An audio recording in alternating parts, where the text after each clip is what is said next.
En tant qu'athlète paralympique, c'était la première fois qu'on avait les Jeux en France.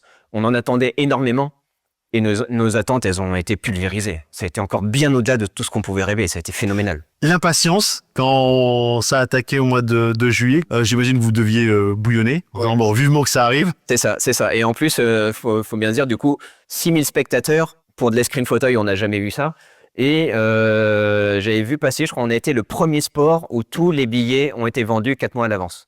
Donc on s'attendait vraiment à avoir vraiment un engouement phénoménal et ça n'a pas loupé. Du coup, et ça a été déterminant pour avoir le résultat qu'on a eu. Pour vous raconter un petit peu rapidement comment ça s'est passé, cette journée par équipe. Donc ce qu'il faut voir, donc ce sont les équipes de 3 plus un remplaçant. Donc j'étais avec mes coéquipiers que vous voyez là. Et en fait, donc on voulait vraiment donner le maximum contre les Anglais en demi-finale, parce qu'on savait que si on ratait contre les Anglais, on se retrouvait contre les Italiens pour médaille de bronze et ça partait très très mal. Donc on joue notre va-tout contre les Anglais et ça passe pas du tout.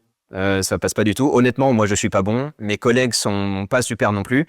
On se fait ramasser et du coup arrive le moment fatidique. On se retrouve jeté contre les Italiens pour la médaille de bronze. Pour vous donner quelques petits chiffres, pour vous donner une idée du rapport de force, nos amis italiens, on les connaît par cœur, on les rencontre 3-4 fois par an. Ça fait 9 ans qu'on ne les avait pas battus. Et je vous dis, donc ce sont des équipes de 3. Quand on les a rencontrés, sur les 3 adversaires, il y en a un, il avait fait médaille d'argent individuelle la veille, et l'autre, il avait fait champion du monde individuel 6 mois plus tôt. Donc, ils étaient vraiment en pleine bourre de confiance. Et sur le principe, on doit se faire laminer. Le match commence. Naturellement, il commence malheureusement un peu à prendre l'avantage au score. Et j'ai un de mes coéquipiers, Maxime, au milieu, qui fait un super relais, qui nous remet à peu près à égalité. Et en fait, alors ce qui s'est pas, je sais pas même si vous avez peut-être vu à la télé ou en tout cas, ce qui se voyait pas à la télé, c'est que il y avait tout un duel de supporters en fait dans les tribunes. Évidemment, il y avait beaucoup de supporters français qui faisaient un max de bruit, mais il y avait aussi beaucoup de supporters italiens, plus que ce qu'on pensait, qui étaient très bruyants aussi, et ça faisait vraiment une bataille de tribunes. Quand Maxime nous remet à égalité, il y a un moment, les arbitres interrompent le match pendant 3 minutes pour un petit détail technique, comme ça peut arriver, rien de dramatique. Mais à ce moment-là, le public français a rugi, a étouffé le public italien, et là on a vu les adversaires commencer à rentrer les épaules, jeter des regards inquiets, à baliser, et on s'est engouffré dans la brèche, et du coup on a écrasé les derniers relais, et c'est ce qui nous a permis d'avoir cette 7e médaille, quoi. Alors tu l'écris, une équipe, c'est une deuxième famille. Quand on a une équipe comme la tienne, comment ça se passe? À quel moment vous savez que vous allez tirer tous les 3? Comment vous préparez ce match? Voilà, tu dis c'est une deuxième famille, il faut quand même bien s'entendre quand on se bat pour le copain aussi. C'est ça. Alors, c'est une famille, mais justement, c'est que comme on choisit pas sa famille, aussi on choisit pas forcément ses coéquipiers, et comme on choisit pas forcément ses collègues de boulot. C'est-à-dire que oui, du coup, on peut des fois ne pas être d'accord, des fois on peut avoir des accrochages, et dans une vie d'équipe, on a eu des moments plutôt compliqués, mais ça a toujours été notre force dans notre équipe. On a toujours, même dans les moments où on était plutôt à s'engueuler, quand c'était le moment venu du match, on s'est toujours vraiment du fond du cœur supporté, encouragé, conseillé, mis nos forces mutuelles, même si on savait qu'on n'allait pas faire un barbecue forcément ensemble en sortant du match. Mais c'est ça qui a fait notre force. Mais là, pour le cas présent, en plus, tous les enjeux, il y a eu beaucoup d'enjeux autour sur les jeux à domicile, il y a eu un certain nombre d'événements. On s'est vraiment, pour le coup, vraiment resserré l'équipe, et on s'est vraiment serré les coudes du plus possible les uns après les autres. Comment ça se prépare? Vous entraînez entre vous, au village, vous êtes dans la même chambre, dans la même. C'est ça. En fait, vous le savez à quel moment vous allez être ensemble tous les 3? Dès le départ de la compétition? Oui, dès le départ. Oui. Dès le départ, ça on le savait. Et puis depuis très longtemps. Donc on le savait. Oui. Parce qu'en fait, honnêtement, enfin, on va dire là, le remplaçant qui était sur les jeux, enfin, on va dire, et c'était pas son, il était plutôt dominant là, c'est du fleuret, il était plutôt à l'épée. Bon, on savait qu'on on partait pas spécialement pour qu'il s'aligne. Donc, de longue date, on savait que on était ensemble tous les trois, quoi. Et du coup, ben, on a travaillé. Effectivement, dans les préparations, on travaillait sur un peu des tactiques de match. On savait, mais on savait pas forcément qu'on allait voir les Italiens. Donc, on essaye de travailler des scénarios. Après, il y a la notion aussi pour nous qui est très importante de droitier-gaucher. Donc, comme nous, donc le troisième compère qui est Damien, qui lui est gaucher. Donc, du coup, ça permet de varier aussi les jeux. Donc, on essaye de bosser certains scénarios comme ça. Et ouais, et puis des petits à côté, des petites choses où on sait. C'est surtout aussi de s'amener de la confiance mutuelle, en fait. Il y a un coach?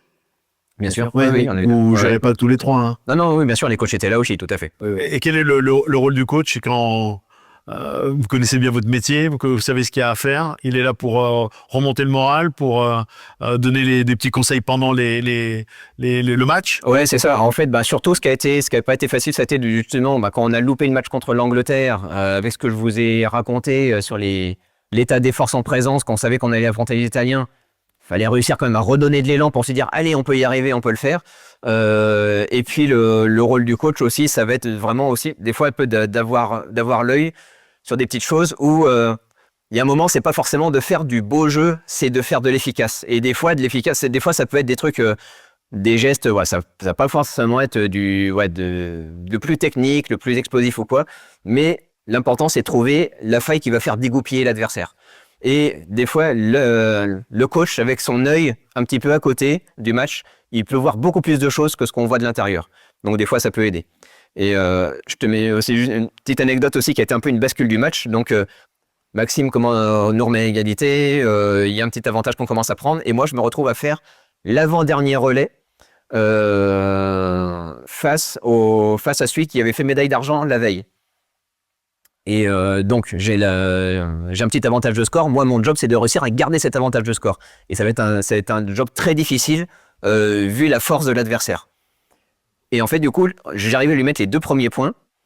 Et je sens que le point suivant, il se repositionne. Je sens qu'il va préparer vraiment quelque chose de très intense. Enfin, il va me sauter à la gorge, quoi, concrètement. Donc, je m'y prépare.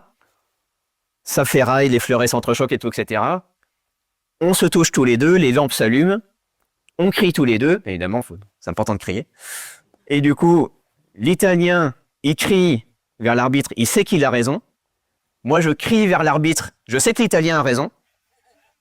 L'arbitre va voir la vidéo, tout le public crie, l'arbitre revient, me donne le point. Est-ce que c'est l'avantage de jouer à la maison?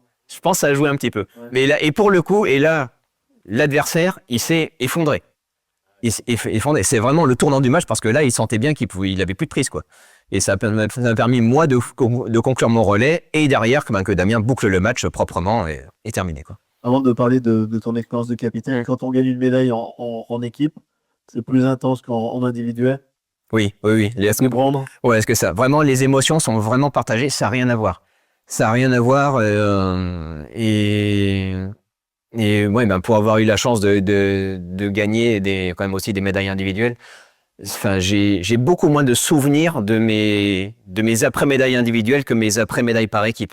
Ouais, c'est vraiment la joie de partager la réussite ensemble et de sentir qu'on a atteint vraiment ensemble cet objectif. Et c'est vraiment ça que je veux partager. Pour moi, vraiment, cette médaille de Paris, c'est la définition même de la victoire collective. Parce que c'est une épreuve qu'on a gagnée par équipe, donc on était 3. Il a fallu chacun prenne notre rôle pour réussir ensemble. Derrière, chacun d'entre nous, on a une armée de personnes qui nous ont préparés individuellement. On avait chacun des entraîneurs, des préparateurs, des partenaires, des employeurs, des familles, des amis, un nombre incalculable de personnes qui nous ont aidés, chacun des 3, à être au top le jour J. Et puis, comme je vous l'avais compris, cette médaille, je pense que sans l'effet du public à domicile, jamais on n'aurait été capable de l'atteindre. Et donc, c'est ça qui faut vraiment, le supplément d'âme qu'on a eu avec le public, ça a été prodigieux. Tu as été capitaine de. Alors, quand on dit capitaine de l'équipe de France, c'est la capitaine sur l'ensemble des disciplines hein, et des armes. Ouais, de 2013 à 2017. Là, tu n'es plus capitaine. Est-ce que ça t'a. Quand tu fais des Olympiades, tu n'es plus capitaine, est-ce que ça t'enlève un poids, une pression, ou tu aurais aimé être le capitaine de cette équipe? Non, j'avais pas de. Enfin, j'étais content, on va dire. Je suis très content d'avoir mené cette expérience de capitaine. Je reconnais, j'ai eu aussi un point en moins quand ça s'est terminé. En fait, Ça veut dire quoi un point en moins? ben, c'est que en fait, enfin, capitaine en soi, c'est une étiquette, mais il n'y a pas de fiche de poste, il n'y a pas de lien hiérarchique. C'est un peu ce que chacun souhaite y mettre. Chacun veut mettre sa patte. Pour moi, les 3 missions qui étaient importantes à mes yeux, c'était d'assurer la cohésion des athlètes du groupe équipe de France pour que les athlètes soient le plus performants possible. C'était d'être un peu le chaînon entre les athlètes et tout l'environnement, que ce soit les entraîneurs, la fédération, les partenaires, etc. Et c'était aussi de pouvoir valoriser, faire un peu plus connaître et reconnaître ce sport de niche, hein, honnêtement, auprès du grand public. Et c'est vrai qu'en fait, au moment où j'avais été élu capitaine, Est-ce que ça veut dire c'est tout le monde vote pour un capitaine? Oui, c'est ça. J'ai été élu. Oui, on était 3 à se présenter et j'ai été élu par les coéquipiers. Donc bon, j'en ai été honoré. Et en fait, on va dire, j'ai été élu sur une situation de l'équipe qui était à un instant T. Et il s'est trouvé que quelques mois plus tard, on va dire, les relations se sont fortement un peu quand même tendues avec la fédération. Et je me suis retrouvé un petit peu, on va dire, jeté en tant que délégué syndical. Et ouais, c'est pas dans mon tempérament, ça a pas été évident. Donc et puis bon, ça m'a pris aussi beaucoup d'occupation d'assurer la cohésion et c'est là aussi en fait j'ai essayé de composer au mieux avec mes forces et mes faiblesses. C'est que je sais que je suis pas un grand expansif. Je suis pas le genre de capitaine qui veut que tout le monde se mette en cercle autour de lui, qui fait un discours à la Invictus pendant 20 minutes. Non, c'est pas mon genre, c'est pas mon tempérament.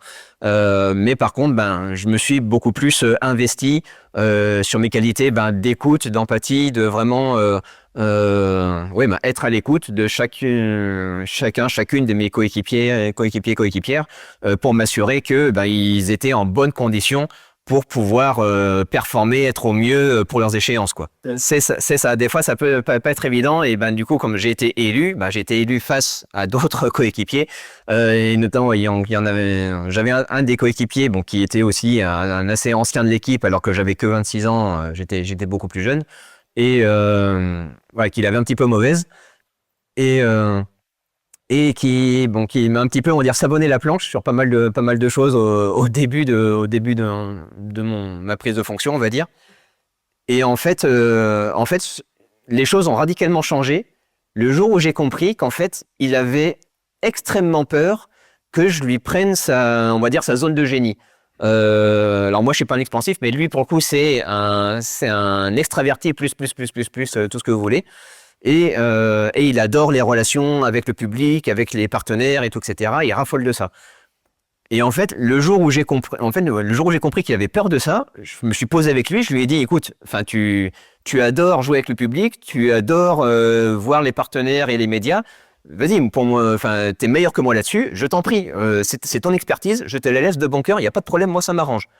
Et du jour où il a compris qu'il pouvait continuer à exercer son expertise, alors tout s'est aplani et ça a été vachement bien derrière, quoi. Et pour toi, c'était quand même beaucoup plus confort d'être le capitaine. Avant de conclure et avant de donner la parole à Virginie, on clôturera tous les deux. Parle-nous maintenant de ton présent. Il y a l'entreprise et également il y a ce genre d'exercice que tu aimes faire pour les entreprises, pour les associations. On appelle ça des rencontres, des conférences. Enfin, ça a plusieurs termes. C'est de donner un petit peu l'expérience, avoir le parallèle également avec les entreprises.